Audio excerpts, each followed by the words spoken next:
Duka cita saya ini bertransformasi kepada cinta untuk sesama manusia.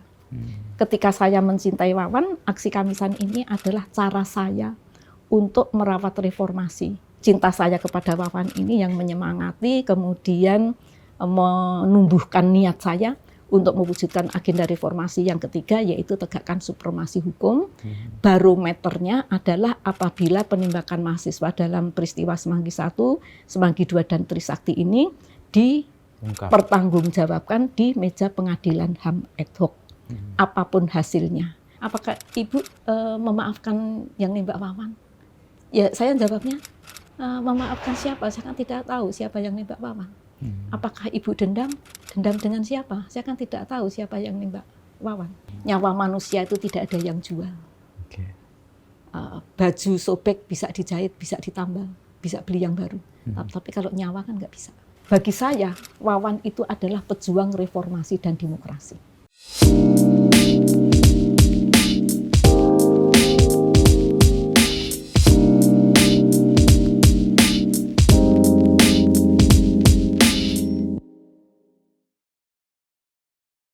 Pada saat itu tiba-tiba muncul kepikiran untuk mendapatkan fotokopi hasil otopsinya Wawan. Saya telepon ke RSCM, ke Dr. Budi Sampurno, orangnya baik-baik. Kebetulan saya di kantor di Korbitkesra yang salah satu bidangnya tentang kesehatan. Terus kemudian Dr. Budi Sampurno nggak ada. Saya diberi nomor telepon rumahnya kalau nggak salah waktu di Kemanggisan. Saya telepon ke rumah Dr. Budi Sampurno yang menerima istrinya juga baik. Kemudian Dr. Budi Sampurno waktu itu tidak ada, terus kemudian telepon saya ke rumah, terus dia bilang pihak rumah sakit tidak berhak untuk mengeluarkan fotokopi hasil otopsi. Nah, Ibu bisa menghubungi Pomdam Jaya. Alamatnya di jalan apa, saya dikasih tahu alamatnya di kantor Pomdam Jaya. Ibu bisa menemui Pak Wempi Hapan, itu Kabag Sidik Pomdam Jaya. Nah, terus akhirnya saya telepon nih ke Pomdam Jaya sama Pak Wempi tadi. Oh, dia senang sekali. Aduh, saya senang sekali. Saya akan bertemu dengan Ibu. Ibu bisa bertemu dengan saya, bisa di kantor, bisa di rumah. Jadi nanti Ibu bisa tanya sama anak-anak, terserah Ibu mau ketemu saya di mana. Terus saya ketemu di kantornya, di ruang kerjanya. Begitu saya masuk, saya ingat sekali Wawan pakai kaos Tintin. Jadi dulu yang meminta Wawan diotopsi itu saya, Bu. Pak Wempi. Terus berarti Intel dong dulu yang maksa-maksa minta diotopsi itu gitu. Nah, terus kemudian saya disuruh baca laporan yang dikirim ke Menhan Kampangap, ke Pak Wiranto. Saya nggak mau. Itu urusannya kantornya Pak Wempi. Mas Arief juga membaca sekilas. Terus kemudian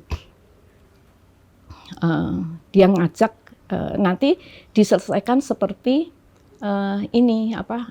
Trisakti. Jadi nanti kita bisa ngadain pertemuan di hotel, di kafe-kafe gitu. Waktu itu sudah ada kafe ya. Nah, terus kemudian dia juga bilang kalau masih membutuhkan saksi. Kemudian saya telepon ke Romo Sandi, Pomdam Jaya memerlukan saksi. Akhirnya anak-anak TRK ada yang bersedia jadi saksi. Saya kirim ke Pomdam Jaya, saya telepon, saya kirim pakai pos itunya, nama-nama itu. Saya fax, tapi nggak ada perkembangannya. Setelah itu kami ke Pomdam Jaya, audiensi sama TRK sama itu Kontras. Saya nanya bagaimana tentang permintaan Pomdam Jaya untuk saksi Wawan. Dia bilang sudah cukup.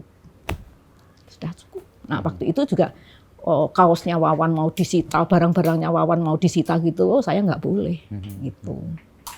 Nah, terus setelah itu saya nunggu kan komandan Pomdam Jayanya Pak Hendar Ji Supanji ya. Nah, kemudian beliaunya itu saya nunggunya lama. Setelah beliau datang ke ruang kerja, saya diantar Pak Wempi, boro-boro disuruh duduk.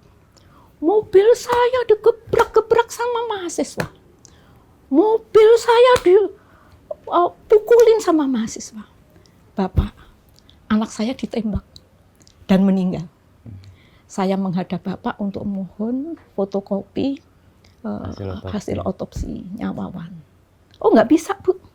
Ibu akan mendapatkan hasil fotokopi hasil otopsi itu kalau hasil otopsi itu sudah dibawa ke persidangan. Kalau sudah selesai persidangan, Ibu baru bisa mendapatkan hasil otopsi. Gitu. Nah, ya sudah. Terus kemudian itu jadi saya ke Pomdam Jaya, yaitu hanya bertiga, saya, bapaknya Wawan sama Irma. Terus ada yang nelpon ke rumah, termasuk Romo Susilo juga telepon, terus pesan-pesan, Ibu kalau kemanapun nggak boleh pergi sendiri, harus ada yang mendampingi. Terus kemudian setelah itu saya masuk kerja, terus kemudian itu bulan November, Februari nggak salah saya masuk kerja. Setelah 3 bulan. Ya, setelah 3 bulan itu, terus kemudian lama-lama terus ada anggota DPR, Pak Paulus Weto, orang dari PDIP, dia ngajakin, Bu, dia bilang, Mbak, kita ini yuk misa Jumat pertama di Slipi, di gereja Salvator.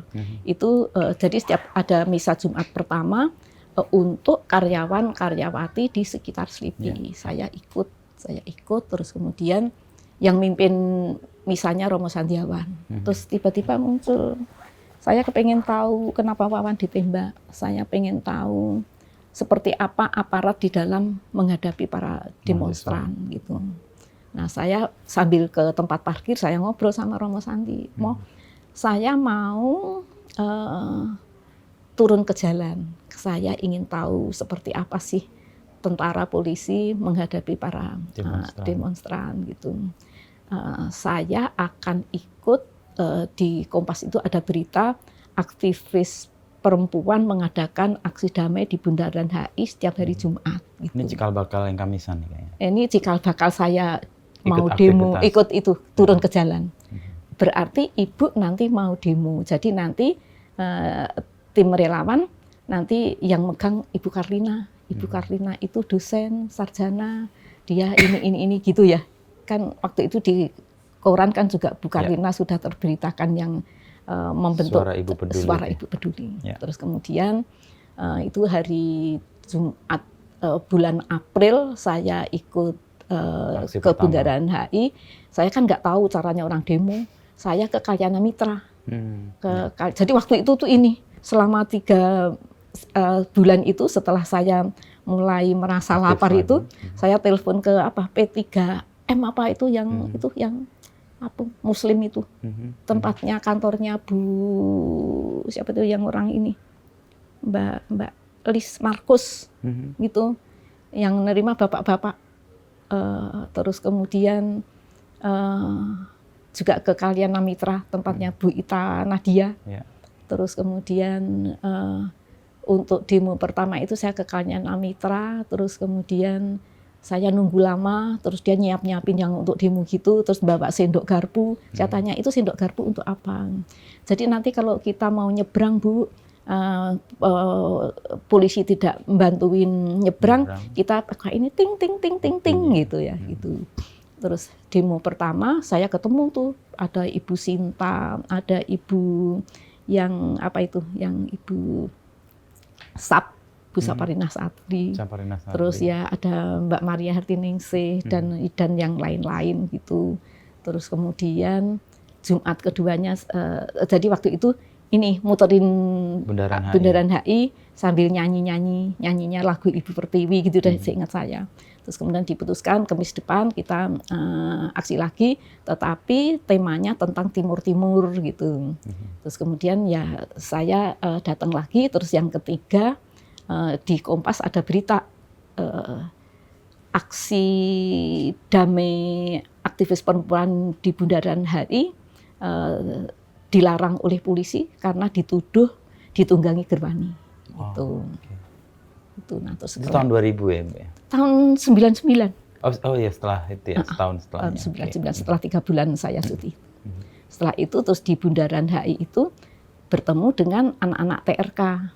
Ibu, besok ada pertemuan korban Mei di Depok di Wisma SY. Kalau ibu mau datang boleh gitu. Nah terus kemudian saya datang tuh sama bapaknya Wawan sama Irma. Nah terus kemudian di situ itu semua orang yang ada di situ disuruh bicara, semuanya mau bicara. Tetapi setelah pegang mic nggak bisa keluar. Nggak ada kata-kata yang keluar kecuali air mata. Tapi fasilitatornya baik, terus kemudian dia bilang gini, jadi bapak-bapak, ibu-ibu kita akan memperingati setahun tragedi Mei berdarah 13-15 Mei 98. Jadi kita harus bertemu untuk mempersiapkan peringatan gitu. Jadi nanti kok dulu kalau nggak salah juga harinya hari Kamis deh. Kita rapat di TRK gitu, rapat di TRK. Nah terus kemudian ya kita bisa bercerita, saling bagi pengalaman ya, bagi pengalaman. Nah terus kemudian anak TRK itu datang ke rumah, dia minta saya ikut ke korban Mei yang di Kedaung. Di situ banyak orang Tionghoanya. Nah waktu itu saya bilang, masuk sih saya kan pasien, masuk saya mau suruh datang ke tempat orang-orang sakit gitu. Ya kita biar kenal aja Bu, biar banyak teman gitu. Nah, terus kemudian sampai di ini dalam pertemuan itu saya bilang, Bapak Ibu, kita itu sama-sama rakyat Indonesia. Yang membedakan adalah kulit ibu warnanya putih, kulit saya warnanya hitam. Mata ibu sipit, mata saya agak lebar gitu. Yang kita makan sama beras, yang kita minum sama air dari tanah yang melahirkan keluarga kita. Nah, kalau bapak-bapak, ibu-ibu mau ikut ke ngadep presiden ya, untuk peringatan 1 tahun dulu namanya tragedi berdarah 13-15 Mei 98. Ya bapak ibu sebaiknya pakai bajunya warna gelap, boleh hitam, boleh coklat, pakai kacamata hitam misalnya gitu, pakai kacamata hitam. Nah terus waktu itu belum ada kesepakatan mau ikut atau enggak, tetapi enggak tahunya yang datang berapa, 2 Metro Mini. 2 Metro Mini dari Kedaung. Terus kemudian kita kumpul di, kalau enggak salah di Gambir. Terus kemudian kita baru mau berangkat, ya kita kan yang namanya orang demo ya, ya bawa spanduk dan segala macam. Oh udah yang menghadang itu sudah banyak. Tentara, polisi gitu, nggak boleh. Nah ke presiden. Terus kemudian kami diperbolehkan untuk long march ke Atmajaya. Waktu itu ada tokoh-tokoh, ada Ibu Gedong Oke, ada Pak Permadi, dan lain sebagainya.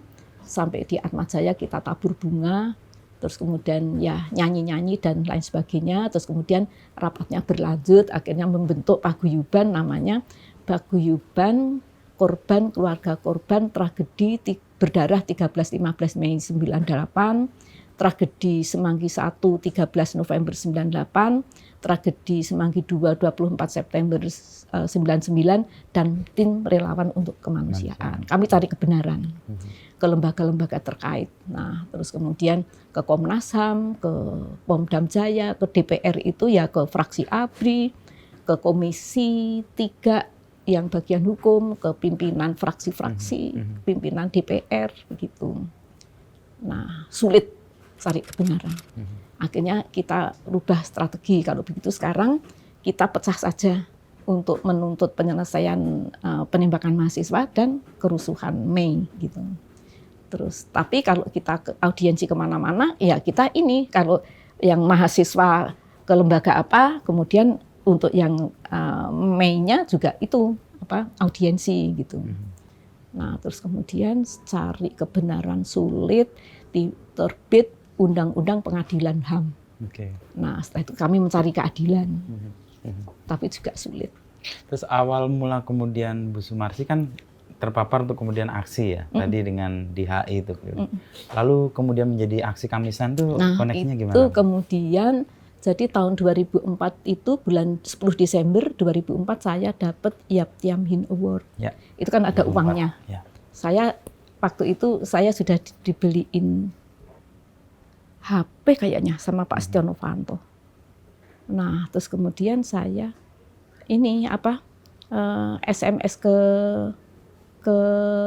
Romo Sandiawan, sebaiknya kalau besok ada nilai tunainya di dalam penerimaan Yapti Hamhin Award itu untuk kegiatan kurban, karena kan baginya sulit, karena yang membantu kita itu ada mahasiswa, ada aktivis, ada LSM gitu. Terus akhirnya waktu penerimaan award itu diumumkan sama Romo Sandi, akan berdiri organisasi korban namanya Swabela, yang akan dipimpin oleh Ibu Sumarsih dan Ibu Suciwati. Nah akhirnya terus ya mosok sudah diumumkan kita mau diem saja, akhirnya kita ngadain pertemuan. Dari Swabela kok orde baru banget. Ada Swabela, Swasembada, Swakarya. Nah, terus kemudian diganti JSKK, mula-mula Jaringan Solidaritas Keluarga Korban. Jaringan Solidaritas Keluarga Korban ya. Terus kemudian diganti oleh itu dosen Untar, namanya Jaringan Solidaritas Korban untuk Keadilan. Nah, kemudian kami membuat buku. Kami sosialisasi HAM ke sekolah-sekolah, ke kampus-kampus, ke masyarakat. Terus kemudian saya bilang, kalau kita membuat buku terus, sosialisasi HAM terus, kapan kita advokasi kasusnya? Terus kemudian saya bilang, bagaimana kalau kita mengadakan aksi rutin, seminggu sekali, 2 minggu sekali, 1 bulan sekali.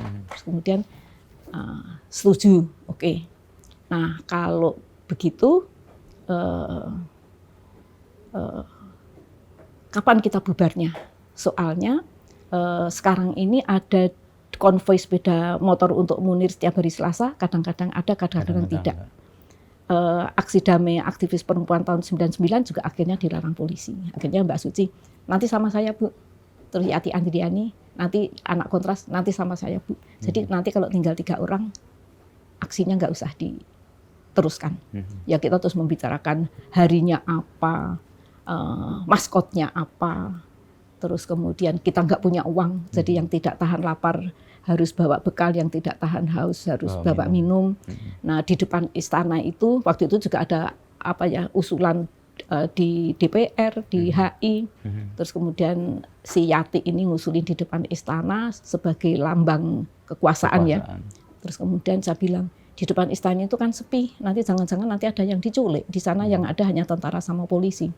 Bagaimana kalau yang tidak berani langsung ke depan istana, berangkatnya kumpul di Tugu Proklamasi, biaya transportasi dari Tugu Proklamasi ke depan istana pulang pergi, yang membiayai kontras. Ya oke. Gitu. Ya akhirnya terus terjadilah aksi Kamisan itu, dan sampai sekarang tidak pernah 3 orang.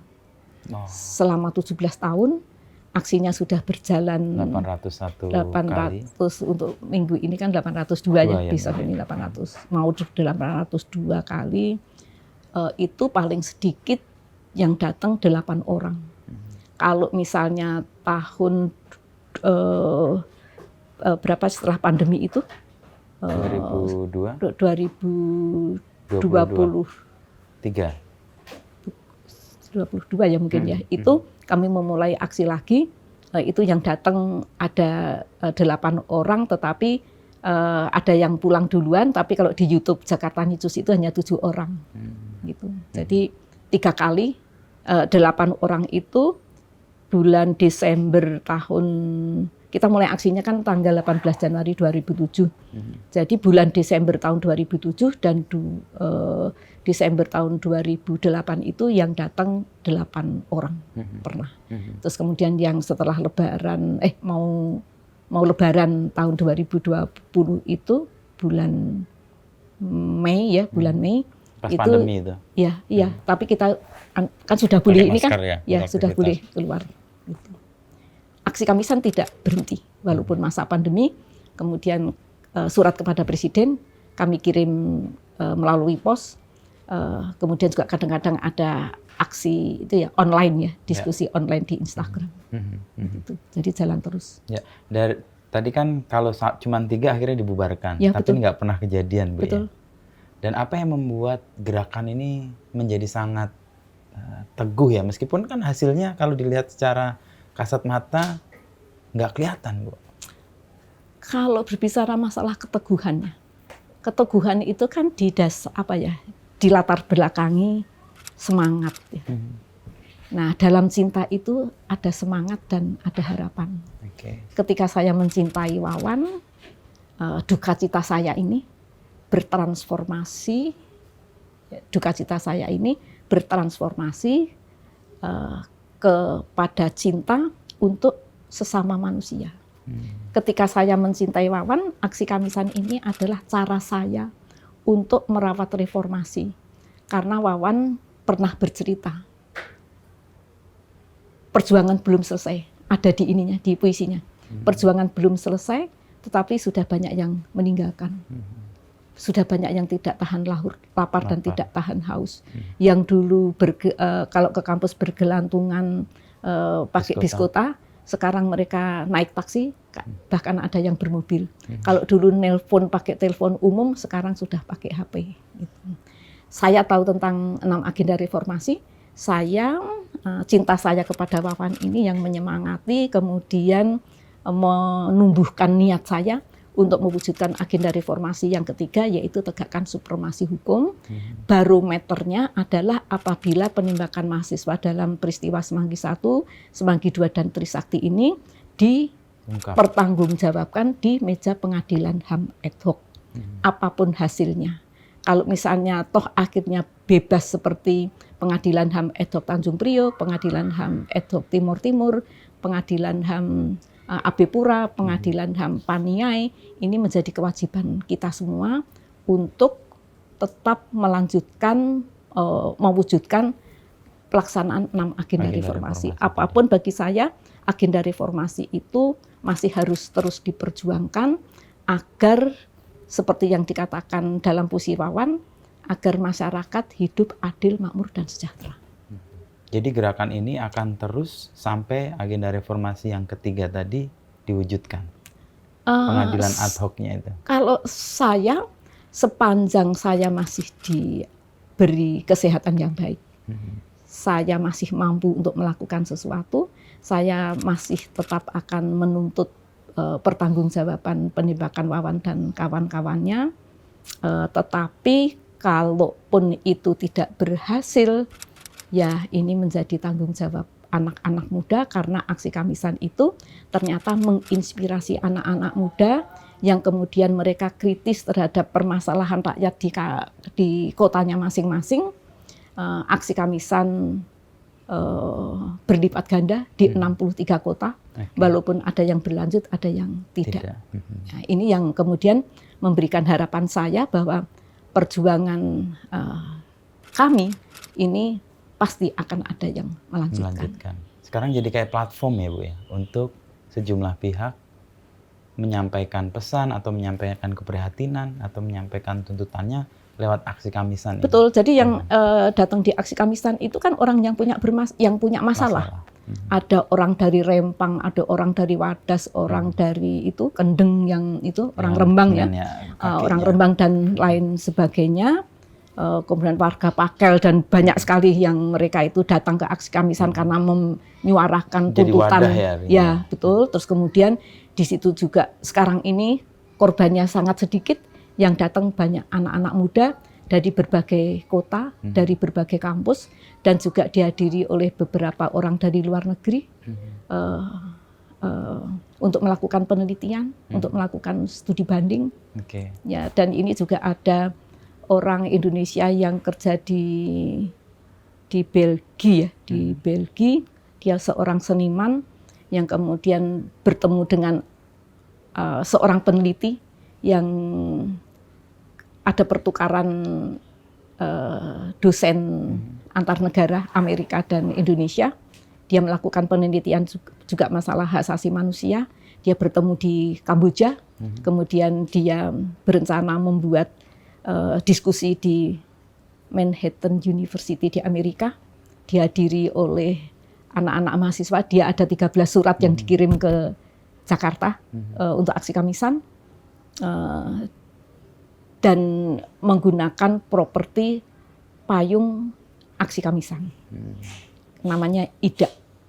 Nah, Ida ini kemudian dapat tawaran dari museum di Argentina ya, untuk mengadakan pameran, dan dia minta dikirim 70 payung yang ada tulisannya berbagai kasus pelanggaran HAM di Indonesia. Kalau lihat sejarahnya, ini aksi Kamisan ini mirip juga yang di Plaza de Mayo itu ya, Betul. Yang the mother of the plaza. Betul. Oke. Iya, itu terinspirasi dari situ. Sebenarnya masalah ibu-ibu gerakan Plaza de Mayo itu sudah diperkenalkan sejak kami mengadvokasi, membentuk paguyuban yang dengan TRK itu. Tetapi saya nggak kepikiran sama sekali. Nah, pada saat saya tapi ya ada banyak yang mengatakan ini terinspirasi dari pengalaman di Plaza de Mayo. Tetapi waktu diperkenalkan dengan perjuangan ibu-ibu di Plaza de Mayo itu tidak mendapatkan tanggapannya. Baru pada tahun 2007 itu ya kami memutuskan untuk melakukan aksi rutin. Pilihan warna hitam, payung hitam itu. Nah, itu dulu kan gini, maskotnya apa gitu. Terus saya bilang, kalau payung gimana gitu ya. Oh, Bu Sumarsi yang. Terus kemudian warnanya apa, Mbak Suci? Hitam gitu. Dalam hati aku senang banget. Hitam itu lambang keteguhan gitu. Nah, terus setelah itu ya harinya hari apa gitu ya, dan dipilihlah hari Kamis. Ya, nah hari Kamis itu hari Senin itu alasannya kalau hari Senin itu kan hari pertama kerja, jadi kita di kantor mesti itu banyak pekerjaan. Hari Selasa itu ada konvoi sepeda motor untuk Munir. Hari Rabu itu ada yang kuliah. Hari Kamis Mbak Suci bilang saya bisa itu nggak ngantor gitu, bisa ninggalin kantor. Hari Jumat hari pendek, Kamis Jumat Sabtu libur gitu. Akhirnya hari Kamis jam berapa gitu ya, kalau pagi-pagi kita ganggu absen gitu. Kalau siang hari ntar nggak balik kantor gitu. Kalau begitu sore jam berapa, jam 4 sampai jam 5 dengan pertimbangan di depan istana itu banyak orang pulang kerja dan waktu itu kita membagi, ketika aksinya damai, diam, nah tapi kita tetap bersuara. Nah, kami membuat spanduk, membuat selebaran dibagikan kepada para pengguna jalan. Terus nggak lama kemudian ini ketemu, dipanggil sama itu Kapolsek Gambir namanya Pak Sinambela. Bu, panas Bu, neduh di sini, dikasih Bu. Bu, Ibu itu kan demo itu kan cari perhatian. Kalau cuman kayak begitu aja nggak diperhatiin Bu, bikin surat kepada Presiden. Oh, Pak Sinambela ini yang usulin. Iya, terus akhirnya ya, saya sampaikan. Jadi waktu itu setiap sore itu pulang aksi gitu kita ini evaluasi, yang datang berapa orang, dari mana saja. Itu evaluasinya seperti itu. Terus besok Kamis depan temanya apa gitu. Terus saya bilang ini ada itu, saya tadi ketemu Kapolsek Pak Sinambela, suruh bikin surat kepada Presiden gitu. Zamannya Pak SBY itu polisinya baik, jadi itu memfasilitasi. Pada saat baik, pada saat nggak baik ya nggak baik, dorong-dorongan dengan polisi ya kalau ada tamu negara dan lain sebagainya. Nah terus kemudian jadi yang memfasilitasi untuk menyerahkan surat itu polisi, dia nelpon, kami mau mengirim surat gitu ya ke Presiden. Terus petugasnya ada yang datang. Ketemuannya itu di pintu gerbang yang samping yang ada pohon rimbunnya itu gitu. Ada pos jaga itu ya. Ya, terus nanti lama-lama kalau sudah ada orang pakai baju biru dongker bawa map, polisinya ngingetin, Bu itu sudah ditunggu. Gitu. Suratnya. Suratnya sudah ditunggu. Kita bawa 2 surat, yang satu diproses administrasinya, yang satu sebagai bukti tanda terima bahwa surat itu sudah disampaikan dan dicap sebagai itu sudah di agenda ya, sudah di agenda surat masuk. Terus kemudian lama-lama orang dari dalam itu datang ke aksinya itu. Ngirim surat enggak Bu gitu ya. Sampai nagih. Tetapi setelah Pak Jokowi enggak boleh. Saya tanya sama Pak kepala Pamdalnya itu, dia bilang, jadi sekarang aturannya baru Bu. Jadi kalau mau mengantar surat kita ketemunya di pintu gerbang yang di Majapahit, di pintu gerbang Sekretariat Negara. Ya. Karena tempat kita serah terima surat itu tidak boleh dipakai lagi karena itu untuk lewatnya keluarga presiden. Gitu. Dalam pemerintahan Pak Jokowi, boro-boro dibantuin nganterin ya kayak zamannya Pak SBY, nyebrangin aja nggak mau. Oke, nyebrangin untuk aksi itu. Nyebrangin untuk nganter surat. Untuk ketemu di pintu Jalan yang di Majapahit. Majapahit. Jadi katanya sudah disentralkan namanya tamu CCTV. Gitu. Tapi tetap dikirim suratnya? Tetap dikirim. Nah, selama kirim surat ke presiden, baik ke SBY maupun ke Jokowi, apakah ada respon? Respon ada. Jadi saya telusuri, ada surat yang kemudian itu ada surat yang ditandatangani oleh Pak Hatta Rajasa. Nah, itu dulu Menteri Sekretaris Negara. Ya. Gitu. Terus kemudian tentang audiensi gitu ya. Ya jawabannya ya waktu itu akan kami tindak lanjuti sesuai ketentuan yang berlaku. Itu kayaknya cuma di setiap ngasih balasan seperti itu. Nah, terus kemudian ada surat yang diteruskan ke Jaksa Agung, ke Mahkamah Agung, ke lembaga-lembaga, ke Menko Polhukam gitu ya, gitu. Nah, terus kemudian pernah juga waktu itu mau ngajuin audiensi ke presiden, tetapi disposisinya diterima oleh Jaksa Agung. Saya bilang sama orang ke Jaksa Presiden Agung. Siapa? Waktu itu Presiden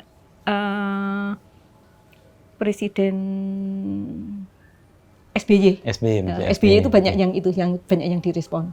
Nah, terus kemudian saya bilang, saya maunya ketemu sama Presiden. Kalau saya mau audiensi dengan Bapak Jaksa Agung, saya akan membuat surat tersendiri. Saya nggak mau. Di Menko Polhukam juga seperti itu. Saya nggak mau.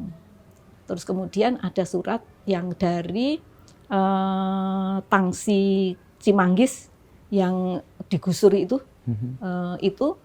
dia juga ikut aksi Kamisan. Saya minta, jadi kalau ada orang dari daerah gitu ya, saya minta bikin surat saja, nanti kami yang membuat pengantarnya, dilengkapi dengan berkas-berkasnya, dilampirkan. Nah, yang orang Cimanggis itu suratnya ditujukan ke Menteri Pertahanan ya, Menteri Pertahanan mengenai judulnya mengenai status kepemilikan tanah gitu, kelas-kelas gitu ya gitu. Nah, terus kemudian lama-lama orang Cimanggis itu bilang, Ibu, kami mengucapkan terima kasih.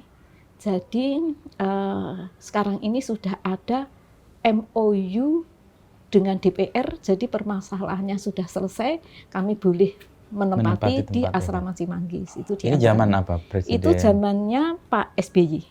Zamannya Pak SBY. Nah, terus kemudian untuk surat-surat yang lain ya memang dari 300 kayaknya zaman Pak SBY itu 339 surat, ada 27 surat yang dibalas. Respon. Dan itu langsung SKK dapat tembusan. Kalau zamannya Pak Jokowi, orang sekretariat negara itu baik-baik. Orang stafnya itu di wakil presiden juga baik-baik. Waktu zamannya Pak Jokowi itu kan sulit ya.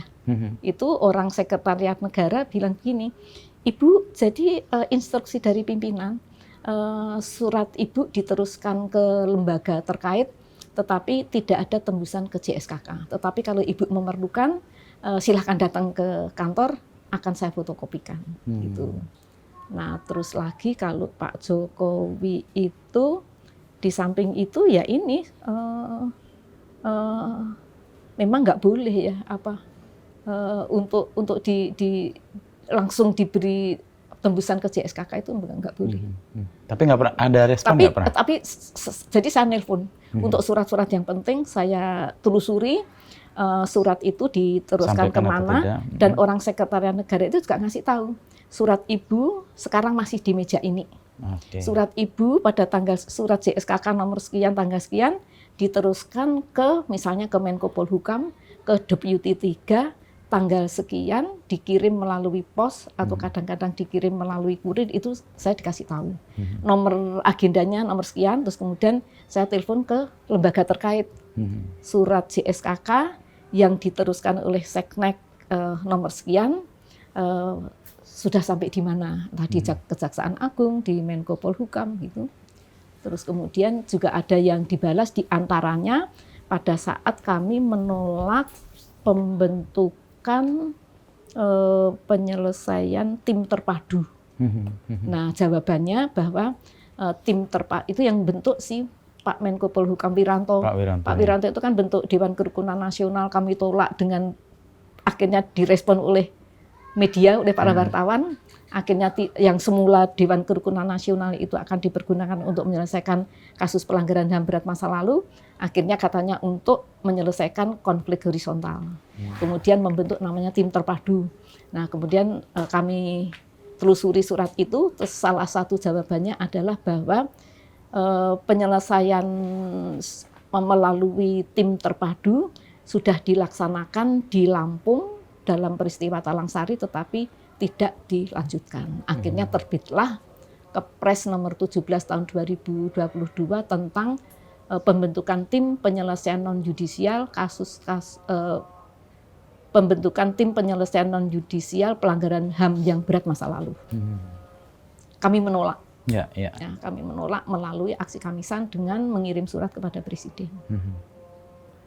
Nah, dengan langkah yang panjang gitu, tadi saya melihat keteguhan yang luar biasa dari Ibu Sumarsih, bahkan ketika mendapati kabar Wawan sudah tidak ada, dan ketika Bu Sumarsih ada di rumah sakit, baik di Rumah Sakit Jakarta, lalu ke RSCM, Karolus, dan sampai di gereja bahkan. Apa ya, bisa begitu tegar gimana Ibu, atau teguh gitu ya? Saya tidak bisa merasakan. Jadi kalau ada pertanyaan siapapun, entah wartawan, entah siapapun gitu, apakah Ibu memaafkan yang nembak Wawan? Ya saya jawabnya, memaafkan siapa? Saya kan tidak tahu siapa yang nembak Wawan. Apakah Ibu dendam? Dendam dengan siapa? Saya kan tidak tahu siapa yang nembak Wawan. Saya selalu menjawab seperti itu. Kalau misal terus kemudian perkembangannya kan jual beli perkara itu kan terjadi ya. Terus saya kepikiran kalau misalnya saya memaksa diri ya, untuk ingin tahu tentang perkembangan orang mencari kebenaran dan keadilan, saya bisa membayar, tetapi untuk apa? Nyawa manusia itu tidak ada yang jual. Baju sobek bisa dijahit, bisa ditambal, bisa beli yang baru. Tapi kalau nyawa kan nggak bisa. Itu yang kemudian saya punya prinsip bahwa ini cara meninggalnya Wawan. Cara meninggalnya Wawan. Dan kalau saya diberi hidup saya itu mengalir ya, untuk mewartakan kebenaran dan keadilan, ya jalan yang saya lalui seperti ini. Saya tidak pernah ada keinginan apapun. Hidup ini seperti air mengalir, saya ikuti air itu mengalir kemana. Nah, kebetulan air itu mengalir kepada keinginan untuk mewujudkan perjuangan Wawan dan kawan-kawannya yang belum selesai dengan mewujudkan agenda reformasi yang ketiga tentang tegakkan supremasi hukum. Terkait dengan Wawan, Ibu masih berduka atau sudah? Kalau saya tuh setiap hari bersama Wawan, dimanapun. Wawan selalu ada di dalam hati saya. Masuk di kaos ini yang dipakai. Irma juga ada di hati saya. Saya mencintai anak-anak saya. Orang mati itu kan hanya pindah tempat. Hanya pindah tempat. Tetapi kan rohnya kan, kalau orang Katolik itu kan ada peringatan, ada doa 3 hari, 7 hari, sampai setiap tahun, 1000 hari, 100 hari. Bahkan ada misa khusus untuk arwah. Betul, mendoakan. ada misa arwah itu. Jadi kalau saya mengenai Wawan itu, ya saya merasa Wawan itu ya ada di dalam diri saya. Dan saya setiap hari masih menyiapkan piring gelas. Sewaktu saat misalnya Wawan datang lapar, dia tinggal buka tudung saji, dia langsung makan. Walaupun itu tidak mungkin. Saya sadar itu tidak mungkin. Tetapi ini ada di dalam hati seorang ibu yang melahirkan anak. Bagi saya, orang yang hidup berumah tangga, anak itu adalah yang menyemangati di dalam hidup berumah tangga. Dan terbukti semangat Ibu nggak surut. Ya. Meskipun Wawan sudah tidak ada dalam bentuk fisik, tapi karena ada di dalam hati itu memberikan bekal yang panjang sampai 802. Ya, dan saya tetap mencintai Wawan. Nah, ketika Wawan ditembak, ya jelas rasa sedih. Dan teriak tadi Ibu kan tahu ya, pertama itu ya. Iya itu. Oh Wan, kamu meninggal. Teriaknya. Bawa pulang, dimakamkan. Nah, terus kemudian ya cinta saya itu ternyata ya akhirnya terus cinta yang menyemangati dan selalu memelihara harapan. Sekecil apapun saya selalu selalu ada harapannya. Dan itu saya merasakan Tuhan itu ya membimbing dan menuntun langkah saya. Dalam perjuangan untuk mencari kebenaran sulit, mencari keadilan sulit. Tapi ibarat orang berjalan di lorong yang sempit, di lorong yang gelap, selalu ada sinar yang menerangi. Kamu harus melangkah ke sini. Dan yang saya inginkan, saya hanya ingin mewartakan kebenaran dan keadilan karena negara tidak bertanggung jawab terhadap penembakan para mahasiswa. Pernah kecewa dan merasa sia-sia nggak Bu dengan apa yang dilakukan demikian panjang? Kayaknya kan responnya atau apa yang kita harapkan tidak sepenuhnya terwujud. Pertanyaan ya? Kecewa dan putus asa atau apa? Kecewa. Ya, kecewa. Pernah kecewa nggak? Atau saya nggak kecewa. Saya nggak kecewa. Justru saya akhir-akhir ini saya selalu mengatakan, bagi saya Wawan itu adalah pejuang reformasi dan demokrasi. Ketika Wawan sebagai warga masyarakat biasa, sebagai anggota tim relawan, Wawan membantu orang-orang yang menjadi korban khususnya dalam tragedi 13-15 Mei 98. Tetapi sebagai mahasiswa, Wawan tidak hanya kuliah di bangku kuliahnya, tetapi Wawan juga mengadakan seminar, mengadakan diskusi ketika situasi negara penguasanya tidak pro rakyat. Jadi di TRK itu Wawan statusnya sebagai tim apa Bu? Saya tidak tahu sebagai tim apa, tapi poskonya di Carolus ya, di trotoar Carolus. Di situ ada waktu itu Frater Mutiara Andalas, beliau yang menandatangani ini ID card-nya Wawan. Kalau kakak kelas saya itu Mutiara Andalas. Oh gitu. Kakak kelas. Oh gitu, ya. Dia sampai sekarang orangnya baik sekali. Ya. Pada saat. Atau mungkin tim medis ya Wawan ya? Atau betul. Kelihatannya tim medis karena Wawan itu kalau ke Carolus itu kan ada memang rumah sakit ya. Dia kan selalu minta obat-obatan yang pada peringatan 20 tahun Semanggi I itu di dalam doa ada perawat dari Carolus yang dia cerita. Wawan itu banyak suster yang kenal Wawan.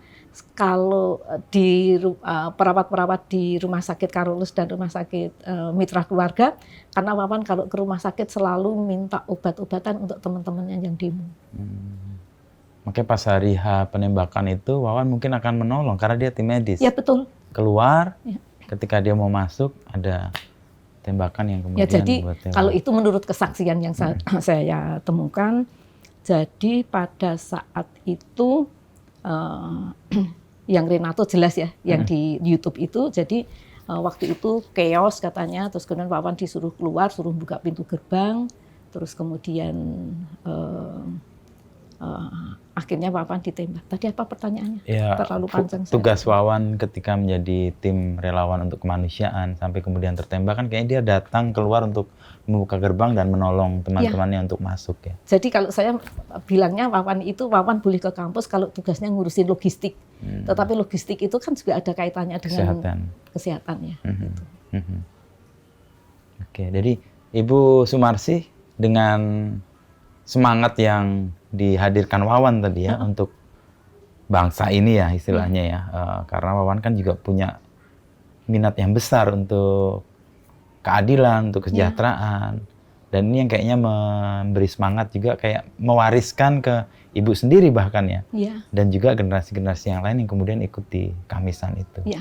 Dan saya itu tahu bahwa Wawan itu sebenarnya seorang aktivis. Saya kan nggak tahu ya, dia itu aktivis atau apa. Saya sama sekali nggak kepikirannya. Tetapi setelah saya membaca puisi-puisi Wawan yang ditinggalkan, jadi waktu itu saya kuat untuk membuka peninggalan Wawan. Saya menemukan itu puisi-puisi Wawan. Akhirnya saya ke Romo Sandi. Rupanya Wawan itu di buku kuliahnya itu ada itu puisi-puisi yang ditulis Wawan gitu. Nah, puisinya itu ya tentang ini perjuangan. Nah, tentang baru dari tahu tentang ini ya kondisi saat itu ya. Misalnya ada sebaris kalimat yang bunyinya begini. Aku dambakan reformasi dan demokrasi. Terus ada kata-kata supaya rakyat hidup adil, makmur dan sejahtera. Ada yang kayak tulisan kayak gitu itu. Terus kemudian puisinya itu kemudian ada yang dimusikalisasi oleh Usman Hamid, Direktur Amnesty International dan juga orang dari Densu Isopos. Jadi itu sebuah sebuah agent yang dia itu Densu ya. Itu dia itu mempunyai niat untuk menyuarakan masalah kemanusiaan supaya orang-orang iklan ini juga mengiklankan tentang masalah kemanusiaan. Kemudian mereka ikut pariwara, lomba pariwara itu 2 kali pada saat 700 aksi Kamisan sama yang untuk khusus Wawan sendiri. Nah, pada saat dia ikut lomba pariwara itu yang tentang Wawan itu dia membuat website sayawawan.com, terus ada akun Twitternya, akun Instagramnya begitu. Terus kemudian juga ada yang puisinya Wawan ada yang dimusikalisasi gitu. Tapi terus kemudian dia itu karena sudah selesai ya website sayawawan.com itu akan dipakai untuk websitenya Aksi Kamisan. Sebenarnya saya silahkan, saya tunggu-tunggu. Tetapi kalau saya tanya, katanya masih dibicarakan terus gitu ya. Terus akhirnya enggak itu. Belum nyambung lagi. Sampai sekarang enggak ada lagi. Ya. Gitu. Tapi proses untuk kemudian Ibu Sumarsih bisa mewariskan semangat ini ke generasi berikutnya di aksi-aksi Kamisan itu kan kelihatan ya. Ada orang baru yang masuk, ada yang nggak sampai 3 orang akhirnya kan, ya, terus menerus bahkan bertambah ya. Iya, dan kadang-kadang kalau saya sedang lelah, nggak sadar gitu, kenapa sih kok yang datang kok selalu lebih dari 3 orang? Terus pada nanya, emangnya kenapa Bu? Kalau tinggal 3 orang kan aksinya selesai. Emangnya kenapa? Saya lelah, Tetapi saya tidak pernah putus asa. Nggak pernah putus asa. Lelah iya, tapi nggak pernah putus asa. Ya, dan itu yang menyemangati adalah cinta saya kepada Wawan. Ini kelihatan dari apa yang Ibu Sumarsih sampaikan sejauh ini. Ya, saya nangis, tetapi saya tidak menyesali kepergian Wawan. Karena Wawan dimuliakan oleh Tuhan Yesus. Karena pada saat Wawan meninggal, yang datang ke gereja penuh. Mereka banyak orang yang pakai jilbab, banyak orang yang pakai kopiah putih. Karena mereka tidak tahu tentang tata cara di gereja, dia duduknya dekat tepat patung Bunda Maria. Dan dengan cara itu Wawan dimuliakan. Dan sampai sekarang kemuliaannya itu dilanjutkan. Saya mengakui hal itu, apalagi pada saat misa arwah itu, yang mimpin Bapak Kardinal dengan 11 pastor ya. Konselebrasi. Kemudian saya mengatakan, apalah arti seorang Wawan? Orang yang tidak layak dikenal, tetapi di mata Tuhan Wawan dimuliakan. Itu jadi sumber kekuatan juga untuk melanjutkan apa yang ditulis Wawan di catatan-catatan kuliah. Dan saya mengakui doa itu mempunyai kekuatan.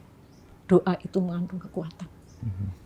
Jadi setiap Kamis selalu ditutup dengan doa. Setelah aksi itu? Ya, jadi setelah selesai jam 5 kita bikin lingkaran, refleksi berapa orang, kemudian berdoa. Ungkapan harapan yang paling dalam? Doanya terserah. Saya, jadi di aksi Kamisan itu selalu spontan. Jadi begitu datang jam 4:15 gitu saya sudah keliling. Siapa yang mau mimpin refleksi?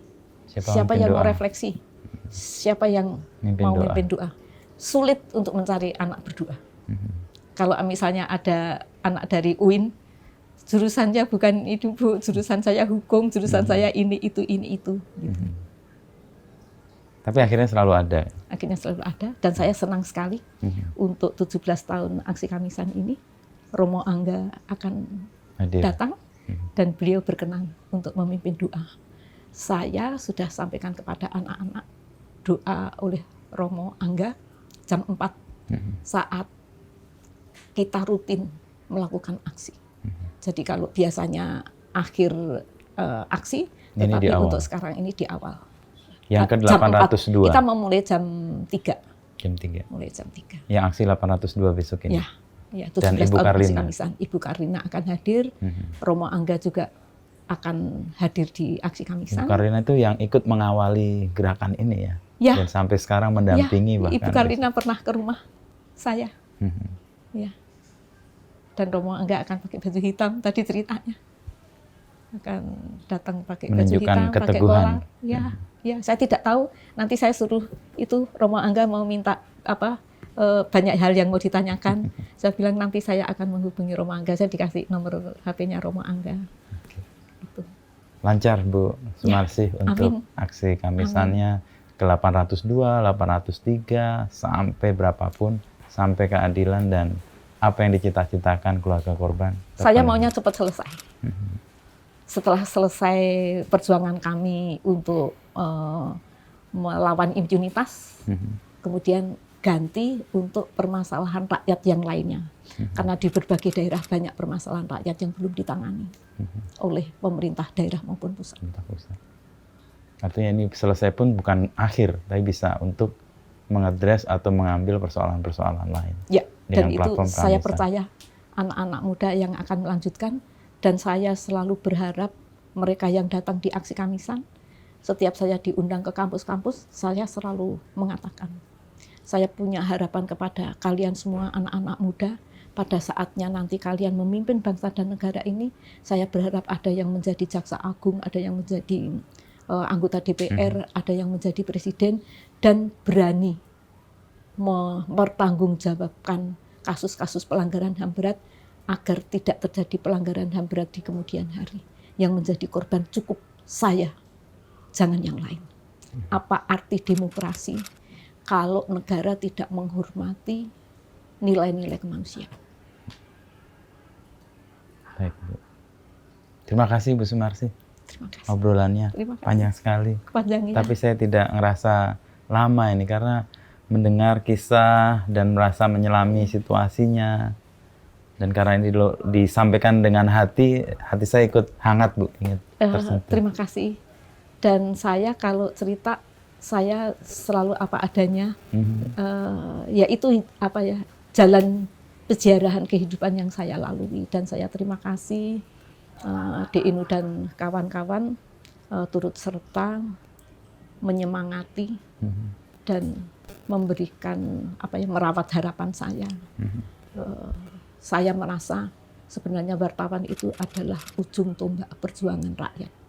Tanpa wartawan, tanpa diliput dan diberitakan, tidak akan ada manfaatnya apa-apa. Baik Bu, kami juga terima kasih. Ya, saya terima kasih sekali. Saya tadi cerita sama Oki dan kawan-kawan di Inu itu yang membentuk diri saya ketika saya diberi apa ya, kesempatan untuk nulis. Saya kan orangnya kan nggak bisa nulis. Judulnya hitam. Saat itu untuk mengisi acara Natal. Kemudian saya juga membuat tulisan, akhirnya nggak tahu dimuat di koran Kompas karena kasihan atau memang karena pantas diberitakan. Karena Ibu Sumarsih sudah punya kekuatan sendiri, apalagi ada tulisannya. Gitu ya. Itu yang membuat kami merasa memberi Iya. ruang dan panggung untuk Ibu Sumarsih. Dan saya merasa dibantu oleh keluarga besar Kompas pada saat itu. Setelah peristiwa terjadi, Pak Yakob mengadakan pertemuan korban Semanggi itu ya, itu orang tua korban Semanggi sekarang menjadi Bentara Budaya itu ya, Bentara Budaya. Temanya ucapan terima kasih kepada para mahasiswa yang gugur di dalam memperjuangkan reformasi dan demokrasi. Terus kemudian saya juga sebelumnya juga kenal dengan Mas Suta waktu di DPR ya. Sekarang, kan ada Mas Os itu, Osdar. dekat sekali bukan Mas Osdar, Mas Os yang istrinya di Departemen Sosial. Kemudian waktu itu saya sudah jemput Irma, akhirnya ketemu banyak wartawan. Ya terjadilah seperti ini. Ya, Mbak Maria Hartini juga. Oh iya. Mbak Maria itu mentor saya. Oh gitu ya. Iya. Dan itu panutan untuk penulisan. Ada wartawan Jakarta Post yang dia bilang, saya kepingin jadi seperti Mbak Maria Hartini sih. Ceritanya nggak habis-habis. Matur suwun. Sami-sami. Ibu Sumarsih sudah diterima di tempat yang teduh.